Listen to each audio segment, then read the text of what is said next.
Alright, so if your transaction is stuck on pending in Binance, yeah, it can be stressful, but most of the time it just needs a quick check. Let's go step by step. First, understand what type of transaction it is: deposit, withdrawal, or transfer. Each one has different reasons for delays. If it's a deposit or withdrawal, it may still be waiting for blockchain confirmations. This can take a few minutes or longer, depending on the network. Sometimes the network is busy, especially during high traffic. That can slow things down. Double-check the wallet address, network, and amount. If something's incorrect, the transaction might be delayed or stuck. Use the transaction ID, also called TXID, to track your transfer on the blockchain.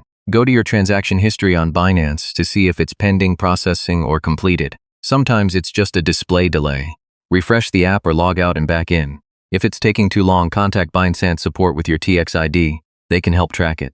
And yeah, that's how you fix most Binance pending transaction issues. In many cases, it's just about waiting and checking the details.